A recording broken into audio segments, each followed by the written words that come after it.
ನಮಸ್ಕಾರ, welcome to ವಾಸ್ತು ಜ್ಯೋತಿ. ನೋಡಿ, ಈಗ ಮಾಸ ಭವಿಷ್ಯ ಸೆಪ್ಟೆಂಬರ್ ತಿಂಗಳದು ಮಾಸ ಭವಿಷ್ಯ ಯಾವ ಥರ ಇದೆ ಅಂತ ತಿಳ್ಕೊಳ್ಳೋಣ. ಈ ತಿಂಗಳಲ್ಲಿ ಯಾರ್ಯಾರು ನೋಡಿ, ಮೊದಲನೇದಾಗಿ ಗ್ರಹ ಬದಲಾವಣೆ. ಗ್ರಹ ಈ ತಿಂಗಳಲ್ಲಿ ಶುಕ್ರ ಬದಲಾವಣೆ ಇದೆ, ಕುಜ ಬದಲಾವಣೆ ಇದೆ, ಸೂರ್ಯ ಬದಲಾವಣೆ ಇದೆ, ಬುಧ ಬದಲಾವಣೆ ಇದೆ. ಸೊ ನಮಗೆ ಸೆಪ್ಟೆಂಬರ್ ತಿಂಗಳಲ್ಲಿ ಅರ್ಧ ಭಾಗದ ನಂತರ ಮೆಜಾರಿಟಿ ಪ್ಲಾನೆಟ್ಸು ಚೇಂಜ್ ಆಗ್ತಾ ಇದೆ. ಸೊ ತುಂಬ ಜನಕ್ಕೆ ಯಾರಿಗೆ ನಿಧಾನ ಇದೆಯೋ ಕೆಲಸ ಕಾರ್ಯಗಳಿಗೂ ಅವ್ರಿಗೆಲ್ಲ ಮತ್ತೆ ಒಳ್ಳೊಳ್ಳೆ ಅವಕಾಶ ಸಿಗುತ್ತೆ. ಇದು ಯೋಚನೆ ಮಾಡೋಂಥ ಅವಶ್ಯಕತೆ ಇಲ್ಲ. ಒಟ್ಟಾರೆ ತಗೊಂಡ್ರೆ ಸೆಪ್ಟೆಂಬರ್ ತಿಂಗಳಲ್ಲಿ ದ್ವಾದಶ ರಾಶಿ ಫಲಗಳನ್ನು ತಿಳ್ಕೊಳ್ಳೋಣ. ಅದಕ್ಕೂ ಮುಂಚೆ ಮುಹೂರ್ತ ಭಾಗ. ಸೊ ನಮ್ಗೆ ಏನಾಗ್ತಿದೆ, ಈಗ ಪಿತೃಪಕ್ಷ ಶುರು ಆಗ್ಬಿಡುತ್ತೆ. ಅದಕ್ಕೆ ಮುಂಚೆ ಮುಹೂರ್ತಗಳು ನೀವು ನೋಡ್ಕೋಬೇಕಾಗುತ್ತೆ. ಸೆಪ್ಟೆಂಬರ್ 7 ನಂತರ ಪಿತೃಪಕ್ಷ ಶುರು ಆಗ್ಬಿಡುತ್ತೆ. ಹಾಗಾಗಿ ನಿಮಗೆ ಸೆಪ್ಟೆಂಬರ್ 3 ಏಕಾದಶಿ, ಪೂರ್ವಾಷಾಢ ನಕ್ಷತ್ರ ಬುಧವಾರ ಬರುತ್ತೆ. ಯಾವ್ಯಾವ ನಕ್ಷತ್ರಗಳು ನೋಡಿ, ಅಶ್ವಿನಿ, ಕೃತಿಕಾ, ಮೃಗಶಿರ, ಪುನರ್ವಸು, ಆಶ್ಲೇಷ, ಮಘ, ಉತ್ತರ ಫಾಲ್ಗುಣಿ, ಚೈತ್ರ, ವಿಶಾಖ, ಜ್ಯೇಷ್ಠ, ಮೂಲ, ಉತ್ತರಾಷಾಢ, ಧನಿಷ್ಠ, ಪೂರ್ವಭಾದ್ರ, ರೇವತಿ. ಇದು 3ನೇ ತಾರೀಕು ಏಕಾದಶಿಗೆ ಇರುವಂಥವ್ರಿಗೆ. ನಮಗೆ ಪೂರ್ವಾಷಾಢ ನಕ್ಷತ್ರದವ್ರಿಗೆ ಈ ನಕ್ಷತ್ರಗಳು ನಿಮಗೆ ನಕ್ಷತ್ರದವರು ಮುಹೂರ್ತ ಭಾಗ ಇಟ್ಕೋಬಹುದು. ನಂತರ 4ನೇ ತಾರೀಕು ದ್ವಾದಶಿ, ಉತ್ತರಾಷಾಢ ನಕ್ಷತ್ರ ಗುರುವಾರ. ಅಶ್ವಿನಿ, ಭರಣಿ, ರೋಹಿಣಿ, ಆರಿದ್ರ, ಪುಷ್ಯ, ಮಘ, ಪೂರ್ವ ಫಾಲ್ಗುಣಿ, ಹಸ್ತ, ಸ್ವಾತಿ, ಅನುರಾಧ, ಮೂಲ, ಪೂರ್ವಾಷಾಢ, ಶ್ರವಣ, ಶತಭಿಷ, ಉತ್ತರ ಭಾದ್ರ, ಅಶ್ವಿನಿ, ಭರಣಿ. ಸೊ ಈ ನಕ್ಷತ್ರದವರು ನೀವು 4ನೇ ತಾರೀಕು ದ್ವಾದಶಿ ದಿವಸ ಉತ್ತರಾಷಾಢ ನಕ್ಷತ್ರ ಗುರುವಾರ ಬೀಳುತ್ತೆ. ಸೊ ಅವರೇನಾದರೂ ಮುಹೂರ್ತ ಭಾಗ ಏನಾದರೂ ಶುಭ ಕಾರ್ಯಗಳನ್ನ ಬೇಕಾದ್ರೆ ಇಟ್ಕೋಬೋದು. ನೋಡಿ, 5ನೇ ತಾರೀಕು ತ್ರಯೋದಶಿ, ಶ್ರವಣ ನಕ್ಷತ್ರ ಶುಕ್ರವಾರ.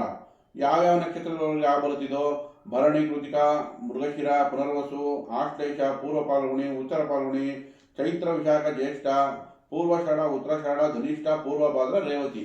ಈ ನಕ್ಷತ್ರದವರು ಶುಭ ಕಾರ್ಯಗಳು ಮಾಡ್ಕೋಬಹುದು. ಇವಾಗ ಮತ್ತೆ ಅದ ನಂತರ ಪಿತೃಪಕ್ಷ 20ನೇ ತಾರೀಕು ತನಕ ನಿಮಗೆ ಮುಹೂರ್ತಗಳು ಸಿಗಲ್ಲ. ಮುಂಬರುವ ದಿನಗಳಲ್ಲಿ ಮುಹೂರ್ತ ಭಾಗನ ನೋಡೋಣ. ಈಗ ದ್ವಾದಶ ರಾಶಿಗಳ ಫಲ ನಮಗೆ ಸೆಪ್ಟೆಂಬರ್ ತಿಂಗಳಲ್ಲಿ. ಕುಂಭರಾಶಿ ನೋಡಿ, ಕುಂಭರಾಶಿಯವರಿಗೆ ಪಂಚಮದಲ್ಲಿ ಗುರು ಸಂಚಾರ. ಸೊ ನಿಮ್ಮ ರಾಶಿ ಮೇಲೆ ದೃಷ್ಟಿ ಬಿದ್ದಿದೆ, ರಾಹುನು ಅಲ್ಲೇ ಇದೆ. ಸೊ ಅದು ನಿಮ್ಮನ್ನು ಕಾಪಾಡ್ತಿದೆ. ಎಷ್ಟೋ ಭಯದಿಂದ ಆಚೆ ಬಂದಿದ್ದೀರಾ, ಆದರೂ ಅಲ್ಲಿ ಇಲ್ಲಿ ಭಯ ಇನ್ನೂ ಉಳ್ಕೊಂಡಿದೆ. ಅದು ಈಗ ಇನ್ನು ನಿಮ್ಗೆ 2-3 ತಿಂಗಳಲ್ಲಿ ಆ ಭಯನೂ ನಿವಾರಣೆ ಆಗುತ್ತೆ, ಏನೂ ತೊಂದರೆ ಇಲ್ಲ. 2ನೇ ಮನೆ ಶನಿ ವಕ್ರಿಯ ಆಗಿರೋದ್ರಿಂದ ನವೆಂಬರ್ ತನಕ ಸ್ವಲ್ಪ ಸಂಯಮನ ಕಾಪಾಡ್ಕೊಳ್ಳಿ. ನವೆಂಬರ್ ನಂತರ ನಿಮಗೆ ಅತ್ಯುತ್ತಮ ಸಮಯ ಅಂತ ಹೇಳ್ಬೋದು. ಅದುವರೆಗೂ ಸ್ವಲ್ಪ ಸಂಯಮ ಕಾಪಾಡ್ಕೊಳ್ಳಿ. ಶನಿ ಶಾಂತಿ ಅಗತ್ಯ. ನೀಲಾಂಜನ ಸಮಾಭಾಸಂ ರವಿಪುತ್ರ ಮಾಗ್ರಜಂ ಛಾಯಾ ಮಾರ್ತಾಂಡ ಸಂಭೂತಂ ತಂ ನಮಾಮಿ ಗಣೇಶ್ವರಂ. ಈ ಮಂತ್ರ ಹೇಳೋಕ್ಕಾಗಿಲ್ಲ ಅಂದ್ಕೊಳ್ಳಿ, ಈ ಶ್ಲೋಕ ಆಗಿಲ್ಲ ಅಂದರೆ ಅಟ್ಲೀಸ್ಟ್ ನೀವು ರಾಮರಕ್ಷಾ ಸ್ತೋತ್ರ ಹೇಳ್ಕೊಳ್ಳಿ. ಶ್ರೀರಾಮ ರಾಮ ರಾಮೇತಿ ರಮೇ ರಾಮೇ ಮನೋರಮೇ ಸಹಸ್ರನಾಮ ತತ್ತುಲ್ಯಂ ಶ್ರೀರಾಮನಾಮ ವರಾನನೆ. ಈ ಸ್ತೋತ್ರ ಹೇಳ್ಕೊಳ್ಳೋದ್ರಿಂದ ಕೂಡ ರಾಮನ ರಕ್ಷಣೆ ಸಿಗುತ್ತೆ. ನಂತರ ನೋಡಿ, 6ನೇ ಮನೆಯಲ್ಲಿ ಶುಕ್ರ ಸಂಚಾರ 15ನೇ ತಾರೀಕು ತನಕ. ಹಾಗಾಗಿ 6ನೇ ಮನೆಯಲ್ಲಿ ಶುಕ್ರ ಸಂಚಾರ ಮಾಡ್ತಾ ಇದ್ರೆ ಖರ್ಚು ಹೆಚ್ಚಾಗುತ್ತೆ, ಅನಾವಶ್ಯಕ ಡೌಟ್ ಕ್ರಿಯೇಟ್ ಆಗುತ್ತೆ. ಏನಾನ ನಿಮಗೆ ಒಂದು ಹಣಕಾಸು ವಿಷಯದಲ್ಲಾಗಲಿ ಅಥವಾ ಸಾಮರಸ್ಯ ಪ್ರೀತಿ ಪ್ರೇಮದಲ್ಲಾಗಲಿ ಏನಾದರೂ ನೀರಸ ರಿಸಲ್ಟ್ ಅಂದರೆ ವಾತಾವರಣ ಇರುತ್ತೆ. ಸಪ್ತಮದಲ್ಲಿ ರವಿ ಬುಧ ಸಂಚಾರ. ಕುಂಭರಾಶಿಯವರಿಗೆ ಸಪ್ತಮದಲ್ಲಿ ರವಿ ಬುಧ ಸಂಚಾರ ಮಾಡ್ತಿರೋದ್ರಿಂದ ಸ್ವಲ್ಪ ಒತ್ತಡಗಳಿರುತ್ತೆ.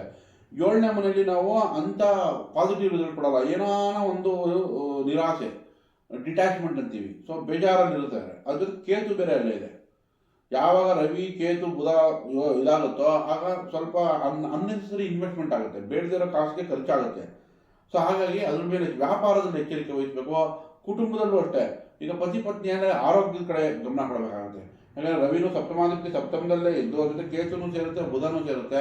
ನರ್ವಸ್ ವೀಕ್ನೆಸ್ ಬರ್ಬೋದು, ವೆರಿಕೋಸ್ ವೇನ್ಸ್ ಬರ್ಬೋದು, ಅಥವಾ ಯಾವುದೇ ರೀತಿ ವಿದ್ಯಾಭ್ಯಾಸದಲ್ಲಿದ್ದರೆ ಅದಕ್ಕೆ ಹಿನ್ನಡೆ ಆಗ್ಬೋದು. ಸೊ ಓವರಾಲ್ ತೊಗೊಂಡ್ರೆ ಬುಧ ರವಿ ಶಾಂತಿ ಅಗತ್ಯ. ಸೊ ತಂದೆ ಹೇಳಿದ ಮಾತು ಕೇಳಿ, ತಂದೆಗೆ ನೀವು ಏನಾದರೂ ಸೇವೆ ಮಾಡಿ, ಇಲ್ಲ ನಾರಾಯಣನ ಜಪ ಮಾಡಿ, ನಾರಾಯಣನ ದೇವಸ್ಥಾನಕ್ಕೆ ಹೋಗಿ, ಇಲ್ಲ ಸೂರ್ಯ ನಮಸ್ಕಾರ ಮಾಡಿ, ಇಲ್ಲ ಕುಜನ್ ಆಕ್ಟಿವೇಟ್ ಮಾಡಿ, ಎಕ್ಸರ್ಸೈಸ್ ಮಾಡೋಕ್ಕೆ ಶುರು ಮಾಡಿ. ಅವಾಗ ಭೂಮಿ ಮೇಲೆ ಮಲ್ಕೊಳೋದ್ರಿಂದ ಕೂಡ ನಿಮಗೆ ಕುಜನ್ ಆಕ್ಟಿವೇಟ್ ಮಾಡಿದ್ರೆ ತಕ್ಕ ಮಟ್ಟಿಗೆ ಶನಿನ ಬ್ಯಾಲೆನ್ಸ್ ಮಾಡ್ಬೋದು. ರಾಹುನ ಬ್ಯಾಲೆನ್ಸ್ ಮಾಡಬೇಕು ಅಂದರೆ ಕುಜನ್ ಆಕ್ಟಿವೇಟ್ ಮಾಡಬೇಕು.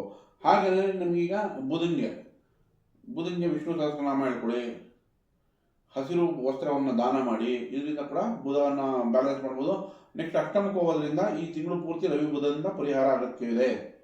ಕುಜ ಈಗ ಅಷ್ಟಮದಲ್ಲಿತ್ತು, ಮನೆಯಲ್ಲಿ ವಾದ ವಿವಾದ ಜಾಸ್ತಿ ಇತ್ತು. ಈಗ ಭಾಗ್ಯಸ್ಥಾನಕ್ಕೆ ಹೋಗೋದ್ರಿಂದ ಕಿತ್ತಾಟಗಳು ಕಡಿಮೆ ಆಗುತ್ತೆ. 3ನೇ ಮನೆ ಅಧಿಪತಿ 9 ಹಾಗಾಗಿ ಅದು 3ನೇ ಮನೆ ಮೇಲೆ ದೃಷ್ಟಿ ಬಿದ್ದಿದೆ. ಅಣ್ಣ ತಮ್ಮಂದಿರಿಂದ ಸಹಾಯ ಸಿಗ್ಬೋದು, ಅಥವಾ ಮಾತುಕತೆಯಲ್ಲಿ ಏನಾದರೂ ಜಯ ಆಗುವುದು, ಮುಂದುವರಿಬೋದು. ಅದು ಬಿಟ್ರೆ ನಿಮಗೆ ಓವರ್ ಆಲ್ ತಗೊಂಡ್ರೆ ರವಿ ಬುಧ ಶಾಂತಿ ಅಗತ್ಯ. ಕುಂಭರಾಶಿಯವರಿಗೆ ಒಟ್ಟಾರೆ ಓವರ್ ಆಲ್ ತಗೊಂಡ್ರೆ ಮಿಶ್ರ ಫಲ ಅಂತ ಹೇಳ್ಬೋದು. ಸೆಪ್ಟೆಂಬರ್ ತಿಂಗಳಲ್ಲಿ ಸೆಪ್ಟೆಂಬರ್ಗೆ ಮೇನ್ ಪರಿಹಾರ ಏನು ಗೊತ್ತಾ, ಕೆಲಸದ ಕಡೆ ಗಮನ ಕೊಡಿ. ಸುಮ್ಮನೆ ಕೆಲಸ ಮಾಡ್ಕೊಂಡಿದ್ಬಿಡಿ, ಯಾವುದೇ ಎಕ್ಸ್ಟ್ರಾ ಆರ್ಡಿನರಿ ಕೆಲಸ ಮಾಡಕ್ ಹೋಗಬೇಡಿ. ಸೊ ಸೆಪ್ಟೆಂಬರ್ ಅಲ್ಲಿ ನೀವು ಕೆಲಸದ ಕಡೆ ಮಾತ್ರ ಗಮನ ಕೊಟ್ಟು ಬೇರೆ ಏನು ಮಾಡದೇ ಇದ್ರೆ ಅದೇ ಪರಿಹಾರ ಆಗುತ್ತೆ. ಇನ್ನು ರವಿ ಬುಧನ್ಗೆ ಪರಿಹಾರ ಬೇಕು. ನೆಕ್ಸ್ಟ್ ನಿಮಗೆ ಶನಿ ವಕ್ರಿಯಾಗಿರೋದ್ರಿಂದ ಶನಿ ಪರಿಹಾರ ಕೂಡ ಅಗತ್ಯ ಇದೆ. ಕುಂಭರಾಶಿಗೆ ಮಿಶ್ರ ಫಲ ಅಂತ ಹೇಳ್ಬೋದು. ನಿಮಗೆ ಕುಜಶಾಂತಿ ಅಗತ್ಯ.